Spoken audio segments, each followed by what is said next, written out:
Today on the channel, after Jakks Classic Superstars ended, we were given the Legends of the Ring. The spirit of Ultimate Warrior will run forever!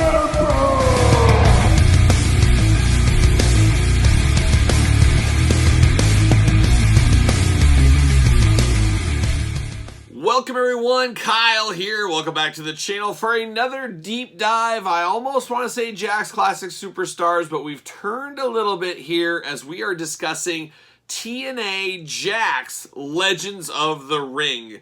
There was Classic Superstars, that morphed into Legends of the Ring, and to set the stage a little bit, as we know, January 1st, 2010 is when Mattel officially took over the license of the WWE action figures, leaving Jakks in the dust, I guess you would say, or however you want to say it.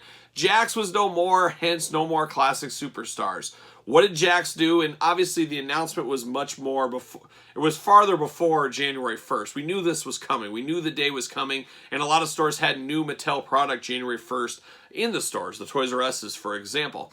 So Jakks knew they were a toy line without a home, basically, and the natural next step was to go to TNA. Not quite as big, nowhere near as big as the WWE, but the most viable entity for wrestling figures at the time. And Jakks said, hey, we can sign up. They probably worked the deal with, Jeff Jarrett, Jarrett, whoever it was, Dixie Carter at the time. It could have been anybody. I'm not sure exactly who they worked the deal with. But they said, we can bring wrestling figures to you. And they did that. And they had a lot of sleeper figures and a lot of figures. And they just carried over their Ruthless Aggression body style. But then primarily the deluxe body style, the Deluxe Aggression body style, was truly the TNA Jakks bread and butter. Of course, TNA had toy lines in the past with Marvel, who did, Marvel Toy Biz, of course. I didn't like those figures. We've talked about that as well. But I was interested here what Jakks was going to do with TNA. But as you guys have probably known with my Classic Superstars story, I was a younger guy when Classic Superstars was going out. I was in college, getting out of college, starting my working career, newly married, getting ready to have kids, all that kind of stuff. Buying your first house, all that kind of time frame was when Classic Superstars were going on for me. So it was an interesting time financially. Obviously, a young kid out of college, not a lot of money. I was sad to see Classic Superstars be done, but there was a part of me that was happy to see them done because no longer I had the monthly search, the monthly bill to pay for these. Working multiple jobs to afford this kind of thing. That's what you had to do back then, and you probably have to do more so than ever with inflation these days. I was a little bit relieved when Classic Superstars lost the license.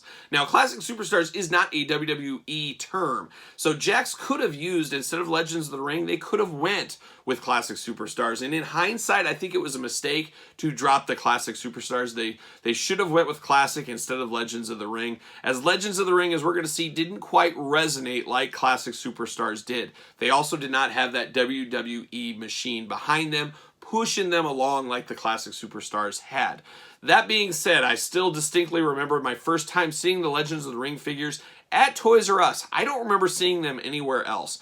Maybe a Kmart, but I don't remember my Targets or my Walmarts in my area getting these. Toys R Us was the only place I did see these, and honestly, they hung around quite a while. They didn't jump off the pegs like the Classic Superstars did before them, so the sales were nowhere near like the Classic Superstars.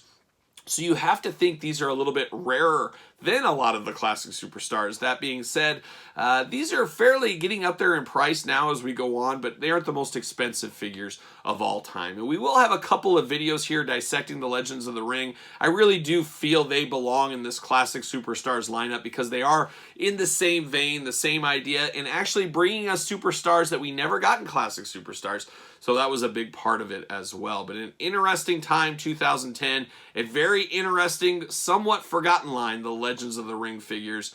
It's time to dissect them, and we're going to do it like we usually do. This is Series 1, and we're going to go figure by figure, and we're going to talk about each one of them.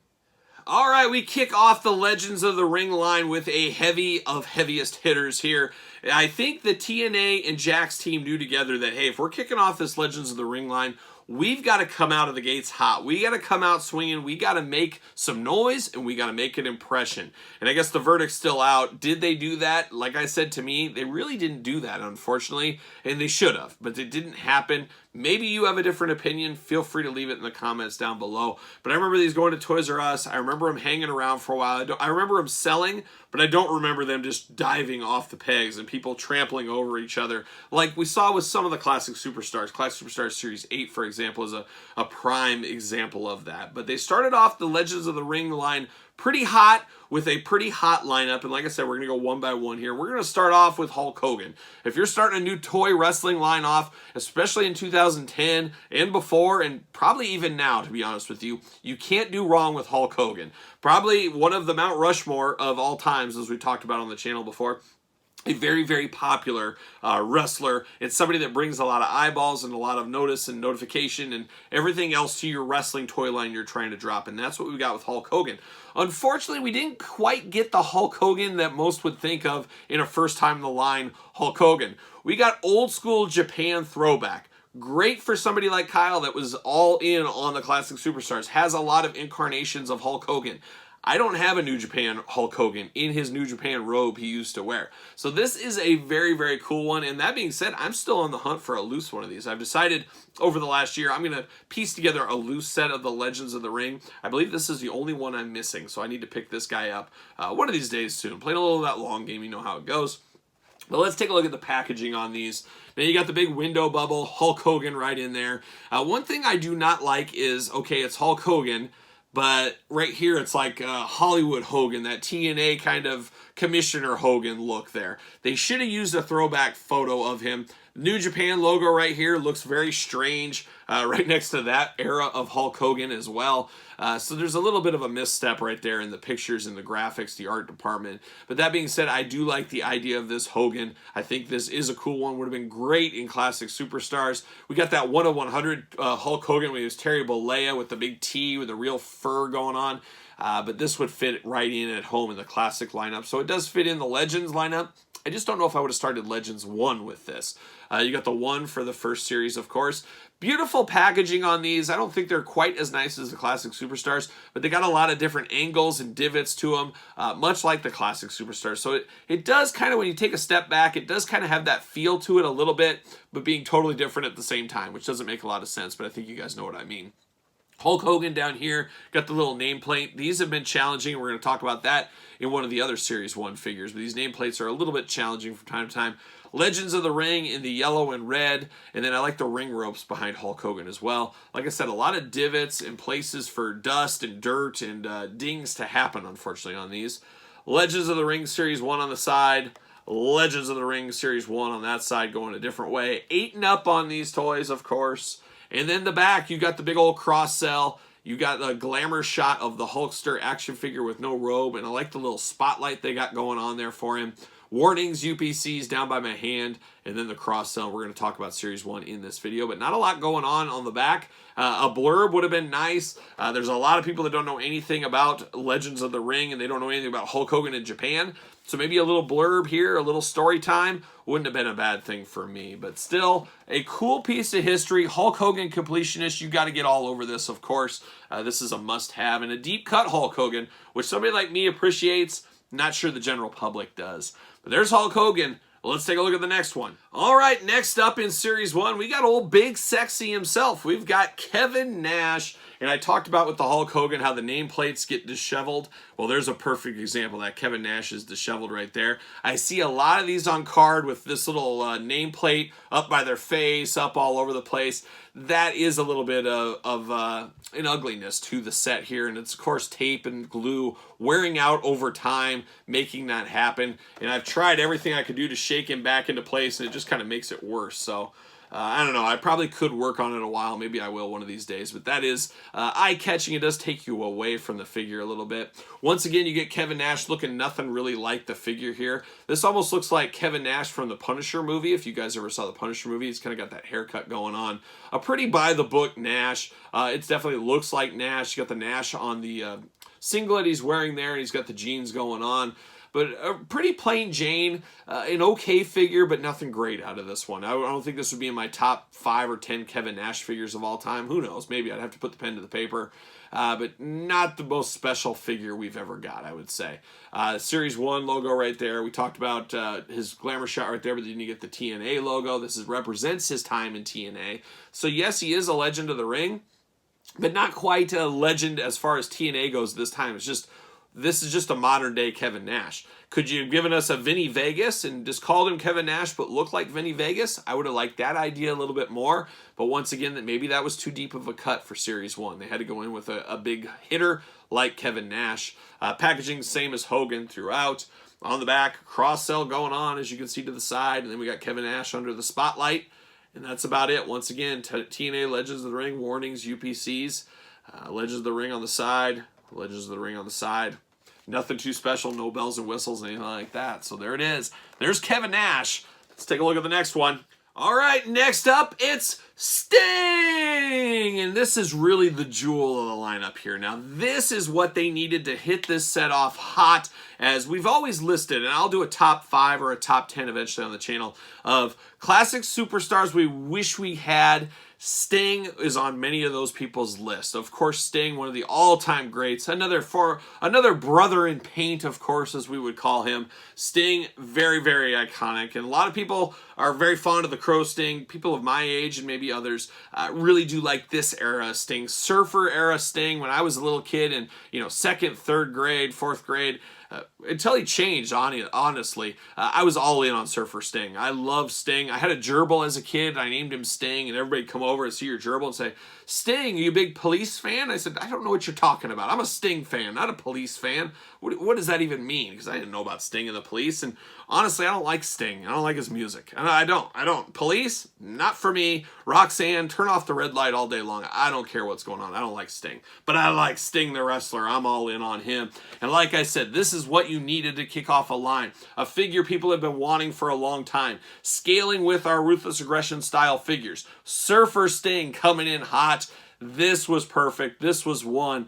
And I said I didn't get any of these Legends of the Ring figures. I should walk that back. I did pick up Sting back in the day. I later did sell it because that was the only one I had. I said I didn't need it. But then many years ago, I bought another one back.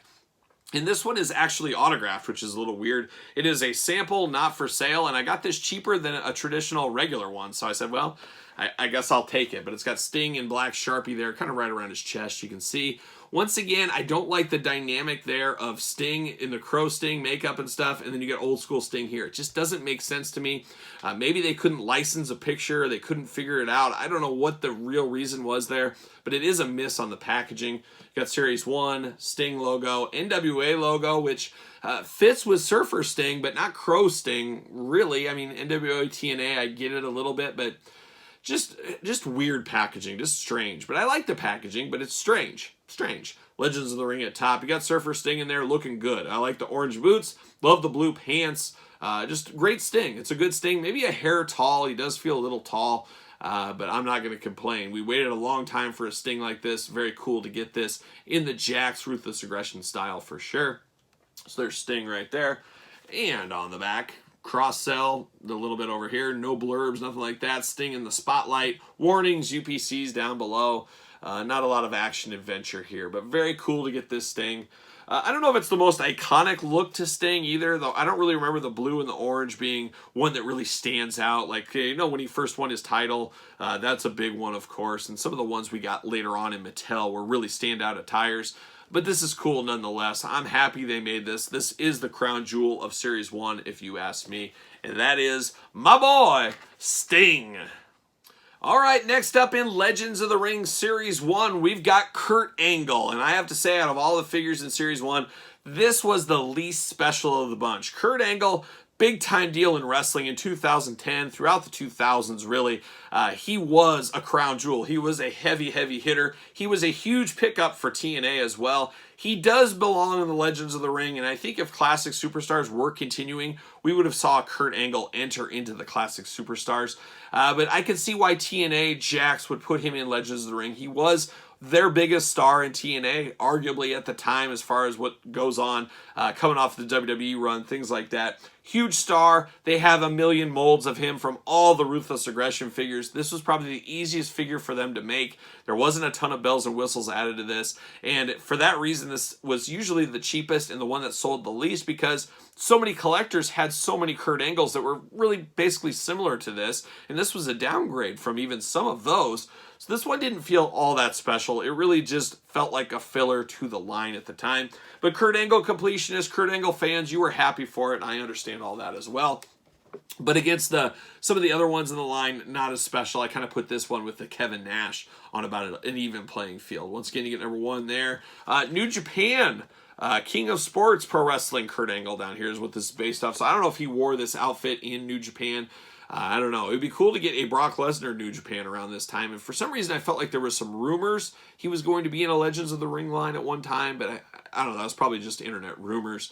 But you got Kurt Angle there. Legends of the Ring packaging. We know it. We love it. The guy's name right there. Legends of the Ring Series 1 going that way. Legends of the Ring Series 1 going that way. And in the back, we got the spotlight under Kurt Angle. We got the cross sell. We got the warnings.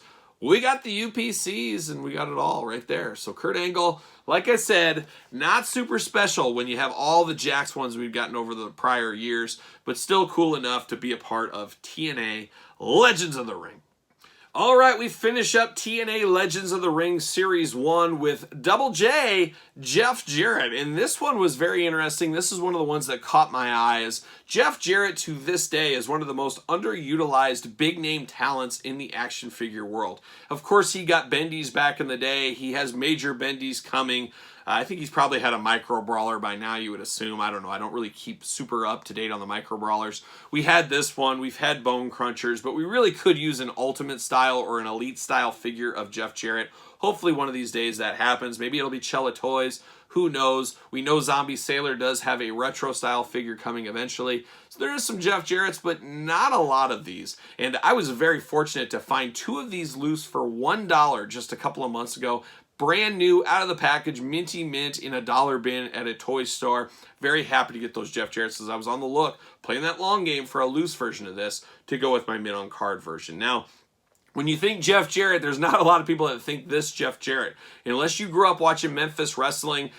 Me as a kid, though, I watched some Memphis. I watched USWA, GWF, some of that regional stuff, and of course tape trading throughout the years. So I was very familiar with this era of Jeff Jarrett. So I was happy to get this, but I could see a lot of people that followed along his WWF, WWE, WCW career, and then into his TNA career, not being the happiest with this type of figure. And I should say, TNA, Jakks did give us some Jeff Jarrett figures as well in the deluxe aggression style, so I should make sure I mention that. But we got Jeff Jarrett here, very plain Jane figure, possibly the plainest figure of the bunch here. Just got red trunks going on, red knee pads, white boots, and a smile on his face. And he's Double J Jeff Jarrett. Interesting head sculpt. It definitely looks like Jeff Jarrett, but it looks like he's missing his teeth. That's kind of what it looks like. He's put his dentures back in. But a very, very plain Jane style figure, and a figure that did not set the world on fire. Once again, you got the NWA logo and a modern day Jeff Jarrett head. That just screams strange to me. I would have liked to see an old school Jeff Jarrett head pictured over there just to align with the figure, but it wasn't meant to be. Series 1 right there, Legends of the Ring at the top. Legends of the Ring, Legends of the Ring. And then on the back, you've got the cross-sell of the other guys we already talked about, UPC's warnings. Then you got old Double J under the spotlight. And it does have a little sticker right here on the window, and it says, first NWA appearance. So it was his first ever NWA appearance. Apparently that's what he wore. So big deal there, a real big deal going on. But an interesting take on Legends of the Ring Series 1. I vividly remember seeing these on the pegs for the first time, and I remember saying to myself, Kyle, you got to be strong. You got to be strong. You got to save up for a house. You got other things to do. You got vehicles. You just, all that kind of stuff. Said, don't buy them, don't buy it. I did get the Sting. I didn't get the rest till much, much later, many years later. But it was tough. It's one of those moments where you got to tell yourself, nope, Not doing it, not doing it. Just a very interesting time in my collecting world, and of course, wrestling figure collecting world with the turnover from Mattel, Jakks taking up TNA. Very, very interesting times in 2010, and this was a byproduct of those times. Now, things fell off the bus a little bit. The wheels fell off the bus, and Series 2 and all that kind of stuff didn't happen like probably they would have liked it to happen.